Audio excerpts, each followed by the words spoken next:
Hey, take your blue insert in your bulletin, and this morning I want to talk to you about what I call the road less traveled. You know, there are two roads in life that we can take. Jesus said it again and again. The Bible talks about there's only two ways, two views of life, two roads. One's the way of self, the view that my life is my own, to do with as I please. The other's the way of service, the view that I'm not my own, that I belong to someone else, that my purpose is to follow in the steps of Christ and walk on that highway of ministry to others around me. Augustine said it this way, that everyone in the world belongs to one of two cities. There's the city of God, which consists of all who love God to the despising of self, and then there's the city of the world, which consists of those who love self to the despising of God. Jesus describes it. You're familiar with this, I'm sure, the narrow way and the broad way. He says, enter by the narrow way, for the gate is wide and the way is broad that leads to destruction, and many are those who enter by it. But the gate is small and the way is narrow that leads to real life, and few are those who find it. Harold Bell Wright, in his introduction to the great classic, The Shepherd of the Hills, writes, in the hills of life, there are two trails. One lies along the higher sunlit trail, where those who journey see afar, and the light lingers even when the sun is down. And one leads to the lower ground, where those who travel as they go look always back over their shoulder with eyes of dread, and gloomy shadows gather long before the day is done.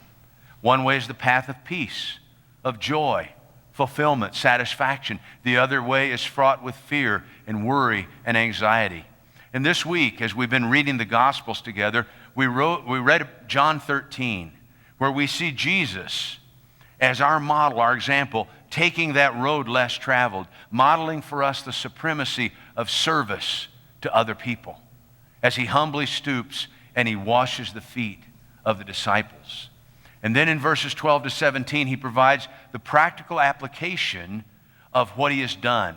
And he sets his explanation up with the question that he asked in verse 12. It says, so when he had washed their feet and taken his garments and reclined at the table again, he said to them, do you know what I have done to you? That question was designed to make them think of the significance beyond that symbol, of the meaning behind what he was doing. Like so much of what Christ did, there was always a lesson below the surface. Jesus did everything with intentionality. And so there's a moral to this dramatic story that we see here in John 13. Years ago in Sunday school, all the children's teachers had gone through the same kind of training, so they all kind of taught in the same way. They would read the Bible lesson, and then they would say, now students, the moral of that story is, and sometimes the moral would be a little bit boring and a little bit long, and all the teachers did it that way except for one teacher, Miss Brown. She'd been trained the same way, but she was younger and she was kind of her own, did her own thing, and the kids loved her teaching because it was fresh and it was different from, the moral of the story. And one mom asked her boy, he was talking about Miss Brown, what a great teacher she was. Why do you love her so? Oh, she has no morals. So you always want a Sunday school teacher who doesn't have any morals, But Jesus had a moral behind everything that he did. He intended his actions to be a model for his disciples. And so he begins his explanation by affirming his deity and authority. In verse 13, he says, you call me teacher and Lord, and you are right, for so I am. Jesus was both teacher and Lord by the declaration of his Father and by the inherent majesty of his own person. He was accepted by them as Lord and teacher because of what they had seen, what they had heard, what they had experienced in their relationship with him. They had voluntarily submitted themselves to his lordship, to his authority. And so Jesus affirms, you are correct in acknowledging my deity. And then upon that basis, he encourages them to follow his example. Verse 14, if I then, the Lord and teacher, washed your feet, you also ought to wash one another's feet. For I gave you an example that you also do as I did to you. Now, in just a few days, he's going to tell them something about authority. But as they prepare to assume the leadership of his church on earth, there's no more important lesson for them to learn than the nature of true spiritual leadership. He was the Lord and teacher. He was the ultimate authority. And he even said after his resurrection, right before he ascended to heaven, all authority has been given to me in heaven and on earth. But you see, he's wanting to help them understand there's a big difference between spiritual authority and human authoritarianism. He had told them, you know that the rulers of the Gentiles lord it over them, and their high officials exercise authority over them. Not so with you. Instead, whoever wants to become great among you must be your servant. Whoever wants to be first must be your slave. For who is greater?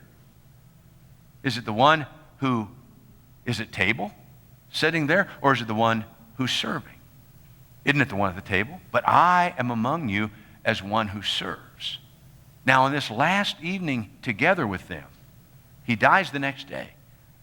He has shown them by washing their feet that true leadership and authority comes not by demanding submission from others, but by demonstrating service to others. Not from abusing our position to control people, but from using our position to care for and minister to people. Not from barking out orders, but from benefiting others. It comes not from laying down the law, but from living up to love. These men who we saw earlier this night competing for positions of power needed to understand that godly authority is expressed in servant leadership. If they were to ever be ready to lead Christ's church, Jesus' model of leadership was that of a servant.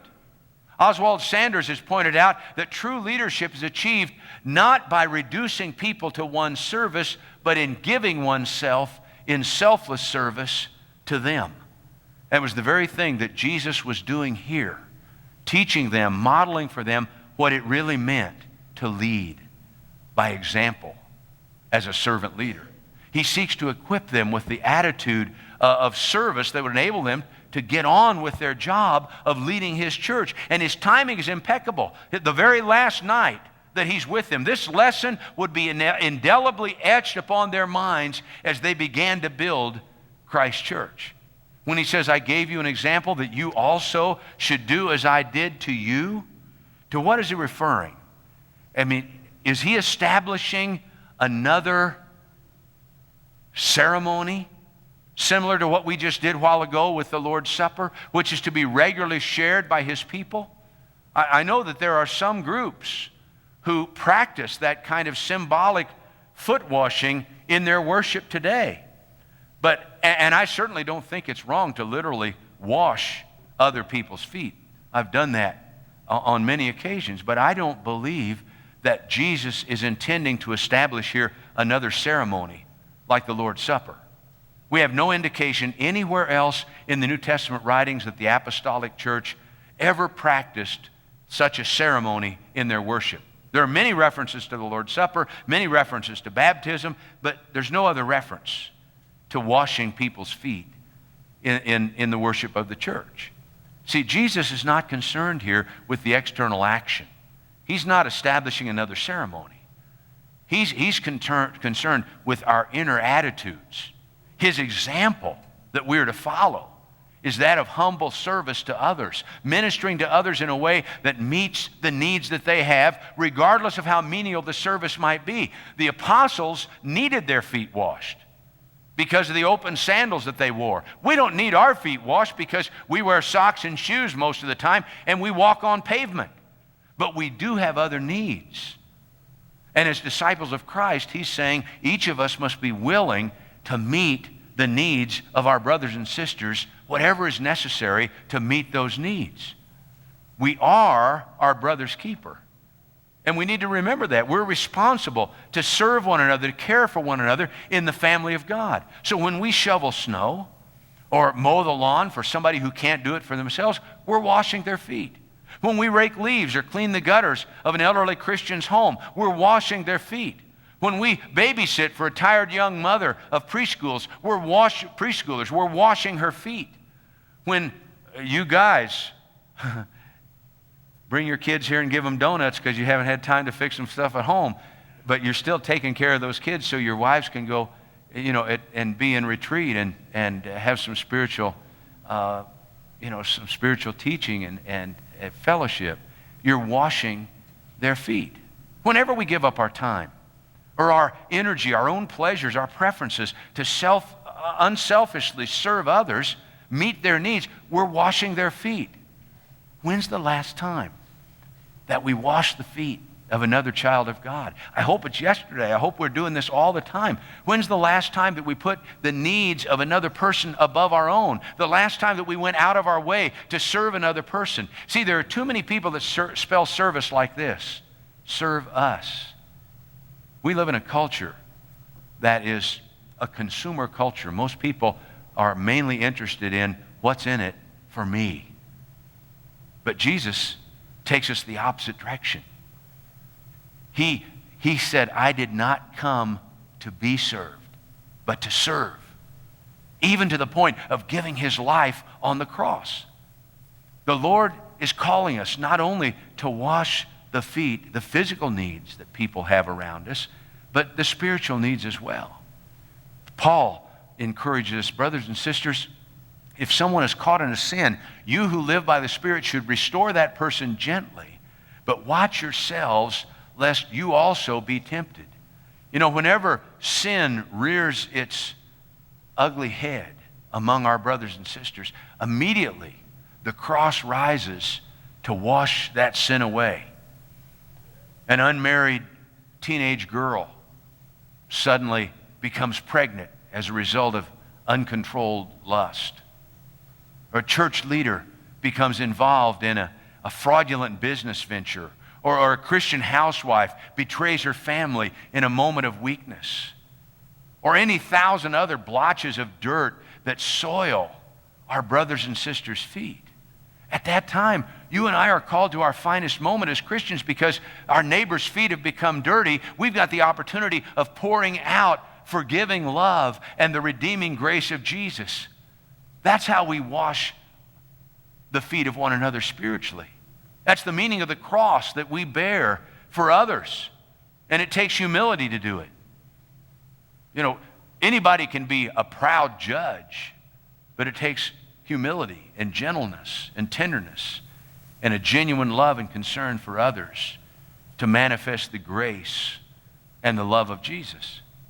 Another aspect of Jesus' example here is the attitude of humility that he wants us to have. Our culture teaches us to look out for number one. I remember that was the name of a bestseller a few years ago. Looking out for number one. Protect yourself. Take care of yourself. Look after yourself first. If you don't, who will? That's what people say. But the Bible commands us. Now here's the hardest command in the Bible to obey. Do nothing from selfishness or empty conceit, but with humility of mind, let each of you regard one another as more important than himself. Do not merely look out for your own personal interests, but also for the interests of others.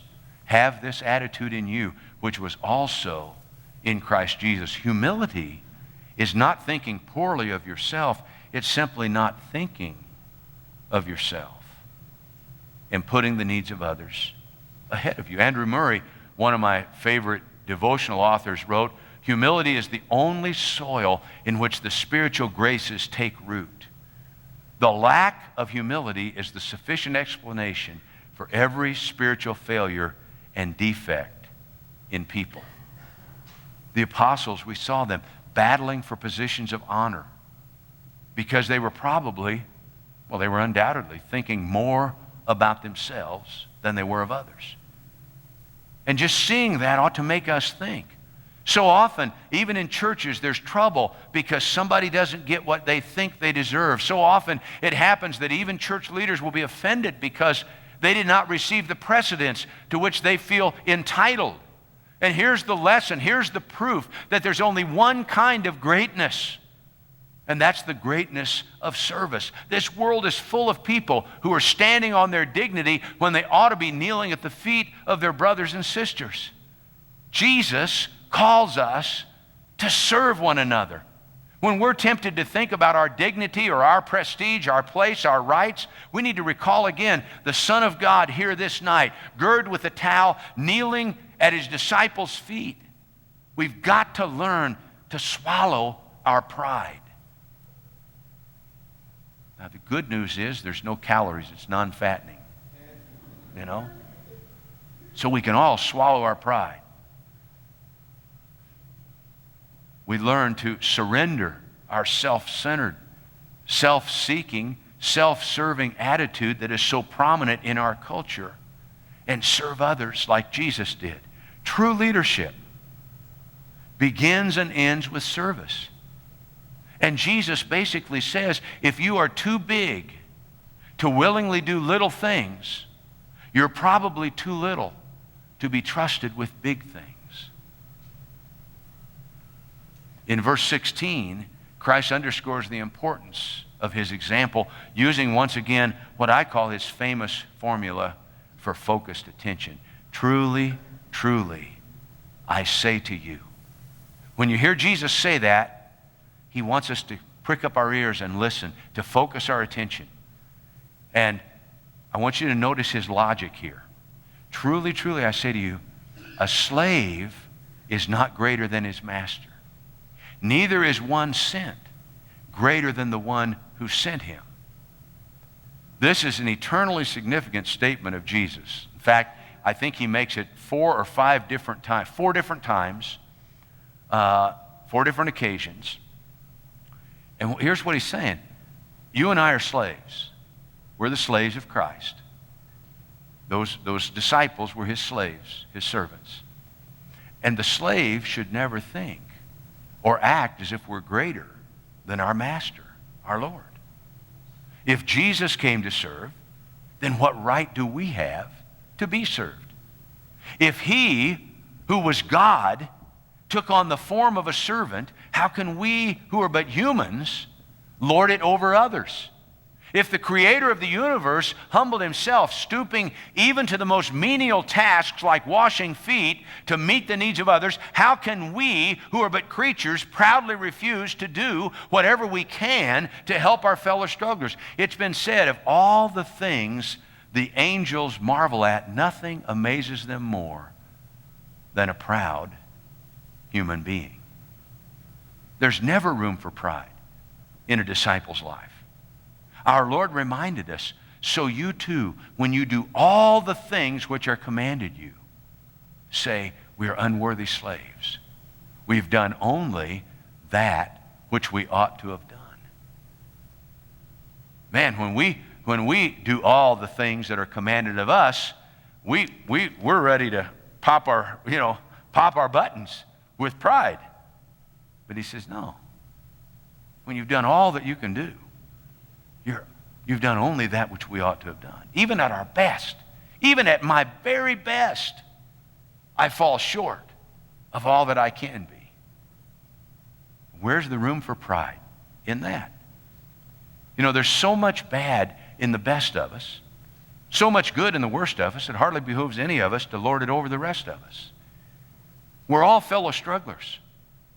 And Christians are not to engage in hierarchical authority and lording it over others.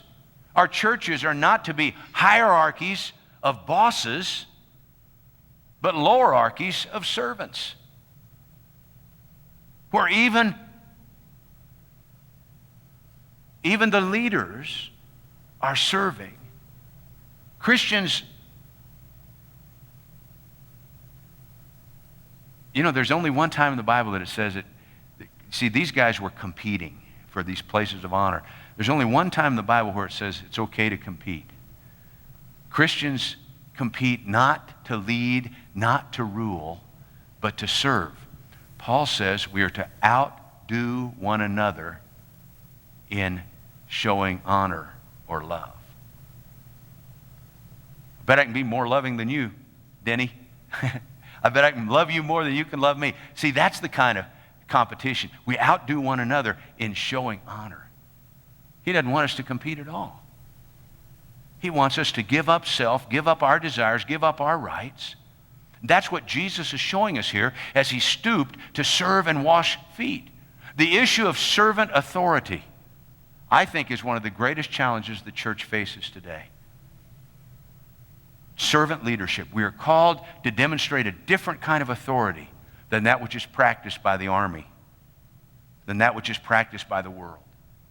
Paul told the Corinthians that they should regard him and other apostles as servants of Christ. Oh, we have the picture now. That Greek word that he chose was a really demeaning term because it literally means under rowers. It's huperetes. And a huperetes was one of those slaves who manned the oars of those large galley ships. They were in the very bottom of the ship, the lowest level, chained to the oars and rowing according to the beat drummed out by the captain. Now, Corinth was a busy seaport. So its residents would be stirred by the connotations when Paul says, we, the apostles, the leaders of the church, are under rowers. They would be surprised that Paul would refer to himself and the leaders of the church like that. But like Jesus, the apostles had learned to see themselves as the servants, the slaves of Christ and of others. I am the slave of Christ. I am not my own. I've been bought with a price. I have no rights of my own except the right to become a child of God. That's the only right that you and I have. So we've considered the question in verse 12. We considered the model in verses 13 to 16. Now Jesus states the bottom line of our discipleship in verse 17. Really important verse. If you know these things, you are blessed if you do them. Jesus expects us to follow his example of doing what we know, acting upon what we believe. In this verse, Jesus gives us a very important clue to finding happiness. Now, I don't know what you think is the number one desire of most people in this world, but I suspect if we conducted a national poll, very high on the list would be happiness. Charles Schulz reflected on this in one of his Peanuts cartoons. Charlie Brown and Linus are having one of their frequent philosophical discussions, and Charlie Brown says, Linus, do you ever think much about the future? And Linus says, oh yes, Charlie Brown, all the time. And what do you think you would like to be when you grow up? Charlie asks. And in the last frame, Linus says, outrageously happy. And that's, I think, the goal of most folks. They may search for it in various ways, like money or fame or popularity or power or love, but happiness is at the root. Well, for those seeking happiness, the words of Jesus here in verse 17 should be of great interest. If you know these things, he says, blessed are you if you do them. That word blessed means happy. In fact, some translations just use that word happy there. It doesn't say blessed. If you know these things, happy are you if you do them. Because that Greek word means happy or satisfied, fulfilled, filled with joy, spiritually prosperous. Does that sound good to you? Well, he says, if you know these things, what things is he talking about? There are three things. Number one, that Jesus is Lord, the very one who made us, who loves us, cares about us enough that he's given us some guidelines so that we can find that happiness or joy that he made us for. Number two, that he is the teacher, the one who knows and communicates to us the truth of God, those guidelines that help us reach our potential. And number three, that we should follow his example of humble service to others, not selfishly seeking to please ourselves, but unselfishly serving the people around us. So there's the clue to finding fulfillment that so many seek. They're not going to find it in money and possessions and popularity and power and love. They're going to find it. True joy is not found in seeking it. Did you know that? The Declaration of Independence preamble gives us the right to pursue happiness, but you'll never find happiness by pursuing it.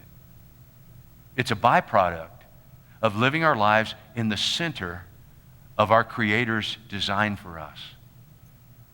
See, the world thinks that happiness is getting others to serve us. So many people view happiness in terms of getting and receiving and accumulating and possessing. But Jesus says that true and lasting joy comes from selfless giving of ourselves in service to others. He said it is more blessed. In other words, there's greater joy, greater happiness in giving than in receiving. Now, George Burns, who was also God in one of his... What was that movie he was God in? Oh, God, yeah, okay. He wrote, I don't know, you may not even know this, Dr. George Burns' Prescription for Happiness. And it wasn't a cigar. He says, if you were to go around asking people what would make them happier, you'd get answers like a new car, bigger home, raise and pay, winning a lottery, a facelift, more kids, less kids. Yeah, that's good. A new restaurant to go to. Probably not 1 in 100 who would say a chance to help people. And yet, George Burns says that may bring the most happiness of all. Doesn't have to be anything extraordinary. It can be working for a worthy cause, performing a needed service, just doing something that helps another person. Isn't that what Jesus is saying here?